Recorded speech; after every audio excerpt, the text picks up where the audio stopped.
Mevlid-i Şerif, Hazreti Peygamber Aleyhisselatü Vesselam'ın hayatını konu edinen onun naatidir.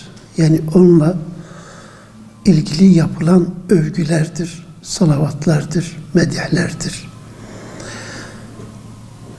Bunu daha önce şiir halinde Arap alimleri böyle birer şiir yazmışlar.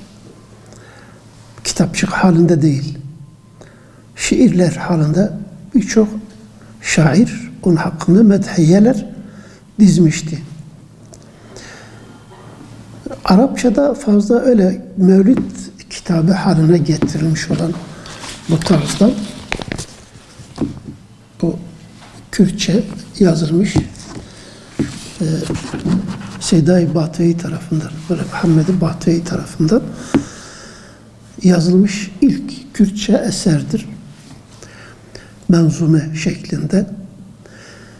Daha sonra işte Süleyman Çelebi tarafından Türkçe, Osmanlıca yazılmış mevlid eseri var.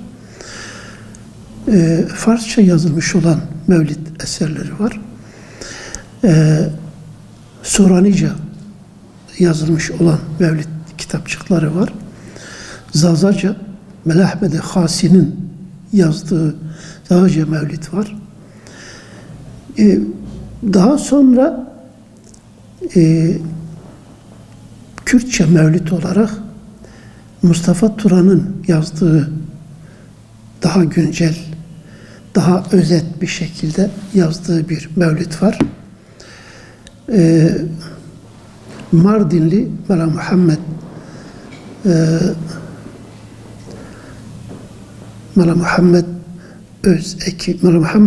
Ekinci. Mala Muhammed Ekinci'nin yazdığı bir mevlid var. Farklı farklı mevlidler vardır yani.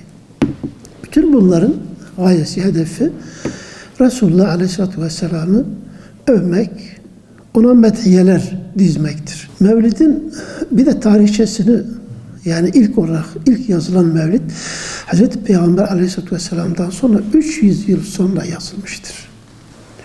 300 yıl. İlk olarak mevlid böyle etkinliğini yapanlar Nurettin Zengi, Muzaffereddin Zengi tarafından yapılmıştır. Bu Şia kesimi tarafından da Fatimiler tarafından Mısır'da etkinlikler yapılmıştır.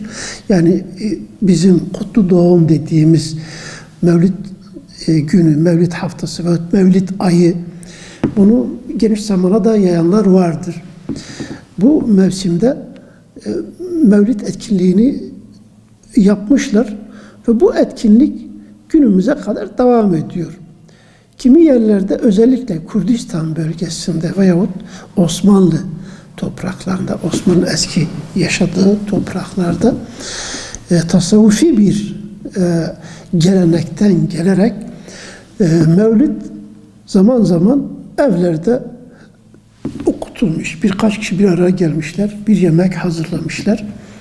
Ondan sonra bir mevlid okumuşlar, dua etmişler evin sahibine yemek verdiği için.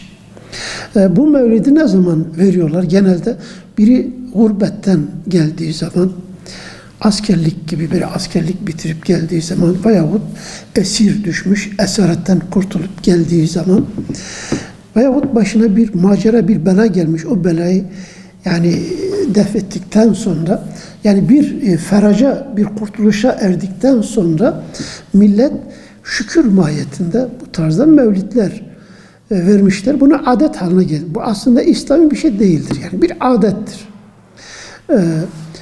Ama bunda Resulullah Aleyhisselatü Vesselam övüldüğü için de alimler buna göz yummuşlar. Yani dinde öyle bir şey yok. Ama buna bid'a-i hasene demişler. Güzel bir bid'a. Yani bir örftür. Ama İslam'ın tabiatına aykırı değildir. Birilerine ziyafet vermektir, dualarını almaktır, bir şükür eda etmektir. Hazreti Peygamber Aleyhisselatü Vesselam'ı övmektir. Onunla alakalı kasideleri, naatleri okumaktır. Bir ara gelip kalu kil edeceklerine, şunu bunu çekiştireceğine, orada mevlid okunsun da bunu dinlesinler, daha güzeldir diye alimler buna müsamaha etmişlerdir. Dindeki yeri de budur. Yani dinde mevlid ne bir farzdır ne bir vaciptir. Güzel bir bid'adır. Bu kadar. Ama İslam'ın ana tabiatına aykırı değildir. Bunda bir günah yok. Bazıları bu bid'adır. İşte her bid'a insanı dalalete götürür. Dalalet ise cehenneme götürür. O itikadi bid'alar. O ayrı bir şeydir. Dinin bir şeyine bir şeyler eklemek. Örneğin namazı 6 vakte çıkarmak. Veyahut farz olmayan bir sünnet namazı farz kılmak diyelim.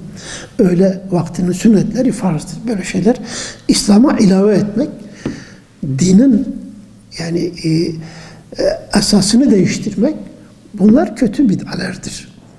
Ama İslam'ın tabiatına aykırı olmayan bid'alere kimse ses çıkarmamıştır. Hoş karşılanmıştır. Mevlid de bu tarzdan bir şeydir. Yani tarihte ilk olarak dedim Kürdistan bölgesinde ve Türkmen bölgesinde. Türkmen dediğimiz şu an Kuzey Irak'taki mesela Erbil, Kerkük oradaki Kürtler bölgesinde özellikle bir mevlid programında yüzlerce dana kesiliyor. 400 dana mesela bir yerde kesiliyor ve oraya toplanan insanlara ziyafet veriliyor. Kürdistan bölgesinde eskiden özellikle bu Kürdistan bölgeleri, beylikleri yani Nusaybin'de bir defada 400 adet büyükbaş hayvan kesilmiş, bilmem ne kadar küçükbaş hayvan kesilmiş. Bunlar bir hafta oraya toplanmış olan insanlara ziyafet olarak verilmiştir. Yani. Bu gibi etkinlikler olmuştur. Burada işte hatipler gelip orada hutbe okurlar, vaaz ederler. Şairler şiir okuyorlar. Şimdi günümüzde artık manzume mevlüt okuyorlar yani. Orada hutbeler okuyor, yani konuşmalar yapılıyordu. Zikirler yapılıyordu, sofiler daha çok. İşte zikir halkaları oluşuyordu. Bir etkinlik oluyordu yani. Bir kaynaşma vesilesi oluyordu. Güzel bir şeylerdi yani. Bazıları buna karşı çıksalar da bunlar kendine zarar veriyor. Aslında bu gibi şeyler dine zarar vermiyor. Dindeki İslami akidenin yerini daha da sağlamlaştırıyorlar. Müslümanları birbirine yakınlaştırıyorlar. Muhabbet oluşuyor, sevgi oluşuyor, beraberlik, birlik oluşuyor, güç kaynağı oluyor. Bugün işte özellikle peygamber sevdalıların yani oluşturduğu kutlu doğum etkinlikleri bu gelenekten gelme. Bunun bir devamıdır. Yeni icat bir şey değildir yani. Daha önce yapılmıştır. İslam coğrafyasının her yerinde bu yok.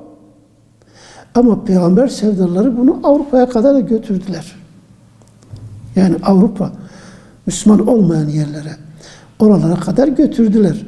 Bazı işte Vahabi kültürünü almış olan İslami kesim vardır. Onlar karşı çıkıyorlar.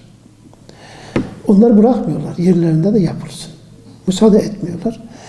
Sözde inanç adına bunu yapıyorlar ama yani dini bir etkinliğin önünü kapatıyorlar. Peki bunu yapmasa başka bir şeyler yapacak. Kötü şeyler yapacağına iyi şeyler yapsın. Veya bu zararı çok olan şey yapacağına zararı az olan bir şey yapsa daha güzeldir yani. Bunda ben zarar görmüyorum gerçi yani. Hepsi faydadır. Fayda-i mahtır hatta.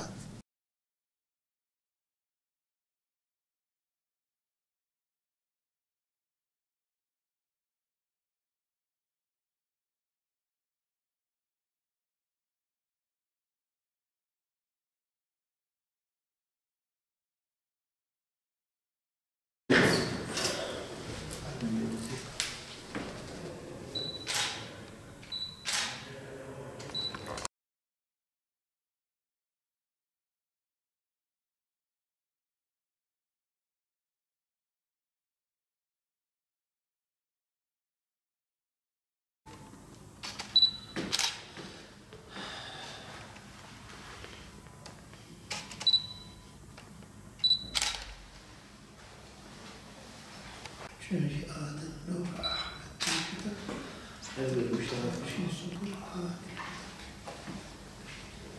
Bes.